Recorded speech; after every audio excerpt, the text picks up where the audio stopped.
What's up, LEGO builders? Welcome back to Coconut Brick Studios. I've spent the past 8 months constructing a massive LEGO Star Wars Imperial base on the hostile planet of Mimban. Here, rebels have been causing serious problems for the Empire, so I've constructed a military installation equipped with a formidable system of defenses and deployed some of the Imperial's mightiest vehicles to quash those pesky rebels. But rumor has it they're being led by a rogue warrior who bears the traits of a Jedi Knight. So today, we're gonna find out if this base has what it takes to fight off an attack, or if reinforcements need to be called in. But before we dive in, don't forget to execute Order 66 on that like button, and away we go.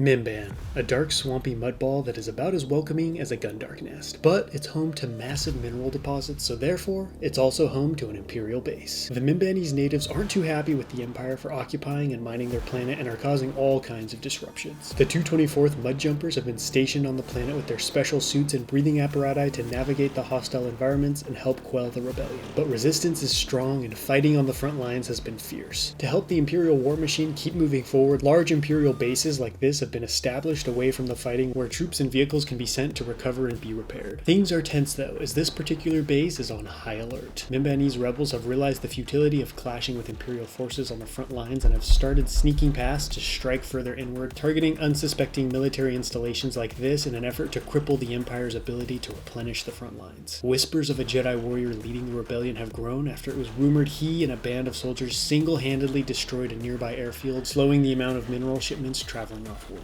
Apparently word has traveled all the way back to Coruscant about the rogue warrior because base command was recently informed that Lord Vader has left for Mimban to handle the matter personally. His Imperial shuttle has just arrived and now the base is a swarm of activity. On the hill outside, a rebel sniper watches the base come alive. Down below, a small squad hides among the wreckage of a tank, a relic of a long-forgotten battle. It's unsalvageable except for one half-used missile pod that's being hot-wired back into action. Below the surface, an old drill is being used to create a mine shaft leading towards the Imperial trench. Once the rebels are close enough, explosives will be placed on the wall, blowing the side of the trench open, creating a three-pronged attack. The hot-wired tank will hit the juggernaut as the strike force leaves the base, halting the convoy. The hilltop sniper will then hit gun emplacements, leaving the front vulnerable and drawing out more Imperial forces. Meanwhile, the trench will be breached and a small squad will infiltrate the base while everyone is distracted, placing explosives on the storage silos which, once detonated, will destroy most of the Imperial base, rendering it useless. However, there's a problem. The rebels weren't expecting any visitors today. Sir, there's an Imperial shuttle on the landing pad and the base is going crazy.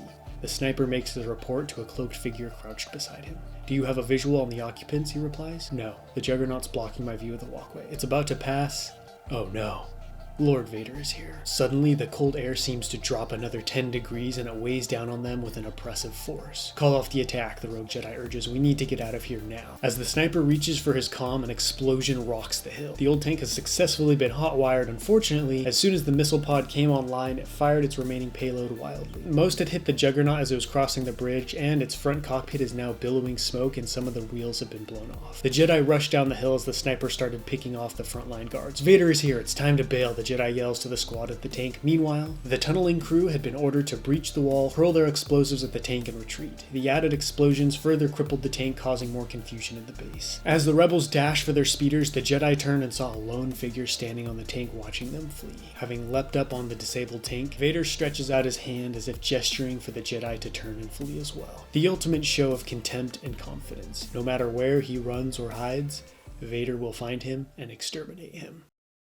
I had almost as much fun crafting the story as I did building this mock. I've never had a backdrop this big to be able to tell my own story with, and this is something I would love to do again. Not building a scene or story directly from Star Wars canon gave me a lot of creative freedom I've never had before. But story aside, there's still a lot to this mock that needs to be discovered. I've split it into 3 sections: the Imperial compound, the defensive trench, and the wastelands. This was the part of the build I was the most confident about. I've had a lot of practice with terrain over the years, and I was excited to finally have a large open area of battle-worn ground to work with. Watching the Battle of Mimban in the Star Wars Solo movie, I knew this was going to be a very uneven, rough landscape, and given the dark, swampy nature, I knew it would also be pretty barren and empty of plant life. To contrast with the reddish-brown dirt, I added dark orange and medium nougat pieces, and you can see in the various craters and holes that the ground changes color the deeper you go, representing different layers of soil. This base was built far behind friendly lines, but at one point this was the front lines and remnants of old battles can still be seen slowly being swallowed up in the mud. We know the Mimbanese were packing some pretty serious serious firepower, and I thought it would be cool to have a damaged rebel tank partially buried here to represent that. This is just a slightly modified version of the LEGO Star Wars pirate tank, which I felt fit the grungy vibe I was looking for, since the rebels would be fighting with whatever out-of-date vehicles and weapons they could get their hands on. Because the ground is so swampy, some of the explosion craters have started to fill in with water, and this partially dug trench had to be abandoned after it started flooding. During the Clone Wars, there was fighting on Mimban as well, so I added some Republic-era Easter eggs for fun.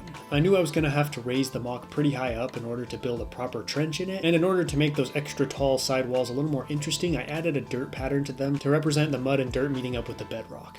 I also added the buried fossil of some ancient monster as more world building, and because I just love dinosaurs. I wanted to take advantage of these raised up walls as much as I could with more subterranean work, so I added the tunnel on one side crawling its way towards the trench. I added lanterns to light it and put a temporary support in on one side to keep the roof from collapsing until the right moment. It was the little scenes like this that made the building series so fun. I got to construct small minecarts and drills and wire lights instead of building endless walls of rockwork. Above this area was pretty empty, so I included a wounded patrol returning to base on the backs of some spammels designed by LDD Model Maker on Instagram. These long-legged creatures seemed like they'd be great at navigating the rough swamps of Mimban. The hill was a real challenge for me because I made the mistake of waiting to build it until the last minute, but I still think it turned out great. The reason I included this was because I knew the build was going to need some height to contrast with all the open flat space comprising the rest of the MOC, and because I knew I needed some hiding spots for rebels to sneak around in. I love building any kind of plant life and always try to include some kind of foliage in my builds, and I did see there were a few trees on Mimban, so I thought a burnt out forest on the hill would look cool and add some much needed detail. I like to think it was slowly destroyed by numerous Imperial bombing runs, plus the bad environment has left behind a mere skeleton of what the forest once was.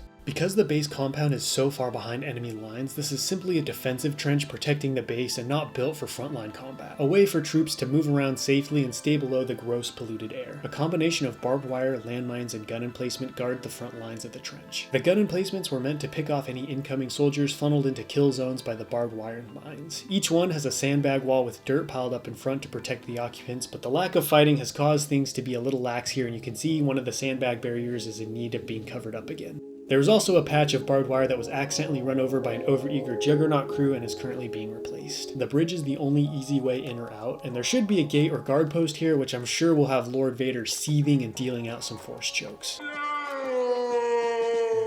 The Technic beams and hinges help give this a real-world look, like the mobile bridges used by modern-day military, something that can be easily deployed to cover most gaps and craters, a valuable asset on a planet like this. The trench was one of the things I was the most excited to build. The Battle of Mimban has a lot of parallels to the gritty trench warfare of World War I. Explosions everywhere, infantry charges into no man's land, trenches, and of course massive artillery guns. Though the ones in Star Wars do have legs, of course, because, why not? So I wanted to put extra thought and attention into the trenches as a studier of the World Wars. But this isn't your common dirt and wood trough in the ground. This is a state-of-the-art Imperial defense with metal walls and floors, exit points, and drains along the walkways to help keep the mess to a minimum. I also added pipes that can pump in cleaning solutions or clean out the side drains to clean up dirty patches, which don't stay clean for long in a muddy place like this. I added these white tiles to represent lights illuminating the walkways, making sure to add extras around these corners and under the bridge so no one can get snuck up on in the dark. This little jog in the trench was definitely the most challenging part of it, but I think it turned out really good and makes the trench look much better than if I just run it in a straight line the whole way. And don't forget to let me know what you think of this trench line down below in the comments. The Imperial base is split up into 4 sections, 3 of which are outside of the bounds of this MOC. This is one of the outlying portions holding a smaller repair bay which holds a command center as well as a landing pad next to it.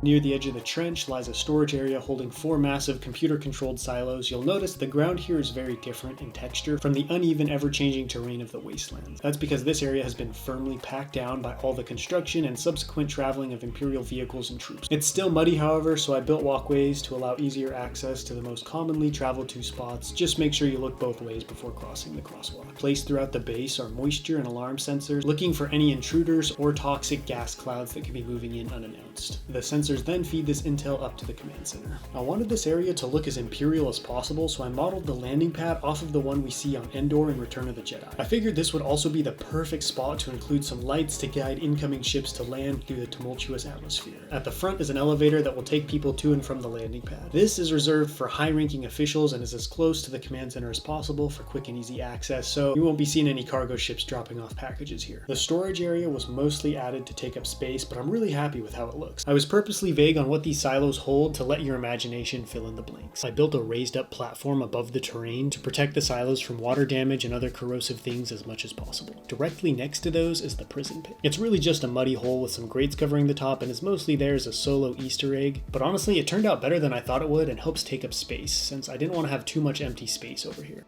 Effectively cutting the compound in half is this large road used by the juggernauts and other large vehicles to get to the larger repair bays further in. This was designed by the LEGO Wolfpack on Instagram, which I modified into an Imperial version. And speaking of repair bays, this is the largest complete building I've ever attempted. I planned for this structure months before starting the mock, experimenting with different techniques that would give me a cool, unique structure that's not often used in LEGO. The design is based off of large, real-world airplane hangars, which would help this feel more like a repair garage of sorts. The vaulted ceiling and large opening means all types of vehicles and craft could enter and exit easily. I can even squeeze the juggernaut in here if need be. I used ball joints and 6x6 panels to capture the curved shape, and I really like the exposed strips of brick inside. They look like rounded steel support beams holding up the roof. I knew I had to light up the repair base as well to match the landing pad, and I went with these bar lights instead of the round bit lights, which I felt looked more accurate to lights you'd see in a structure like this. The ground floor has the waiting area where the damaged vehicles wait after being checked in on the computer. To the right is the actual repair bay where the turret of an ATDT is held up by a gantry crane to be fixed. This is LEGO Provo Bricks design, and I knew I had to include this iconic walker if I was going to do a Mimban mock, since that's the only time it's ever seen in Star Wars. But it felt out of place patrolling the trench, so I decided to have it in here being worked on. Next to that is a custom ATAS walker designed by Parsival on YouTube. Lining the walls, I made sure to add more random world building stuff that would make the base feel more real, like these electrical pipes leading to different stuff such as the computer and breaker box. On the other side, I've got some water pipes leading down to these tanks, which can be used to clean up the floor or put out accidental fires. And of course, it's not a base build without lots of random crates laying around.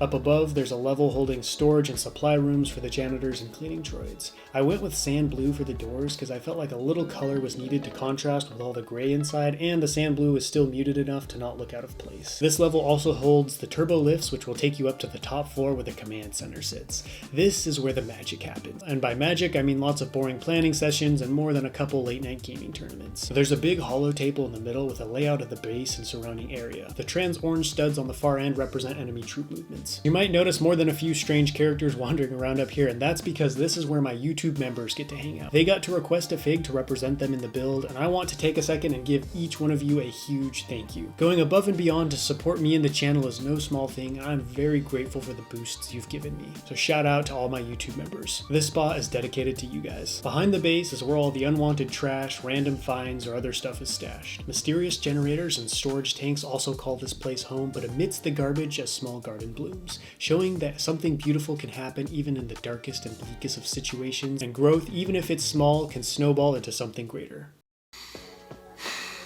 It's always bittersweet closing out a mock series. So much time and effort goes into these that I wish I could keep them built for a while to enjoy, but time never stops moving even when we wish it would slow down a little. But don't worry, this isn't the last time you're going to see Mimban. I have a couple more videos planned for it, including one with a major Republic twist that features a rarely seen tank. Thank you all so much for supporting this series. I know I say this a lot, but just sacrificing your time to watch and like my videos, join the live streams means so much to me, and is one of the reasons why my channel is still around. The end of one series does mean another one is just around the corner, and this next one is gonna be like nothing you've ever seen before on my channel, so don't go anywhere. But that's a wrap for the finale. Don't forget to let me know what you think of the mock down below in the comments, and until next time, happy building.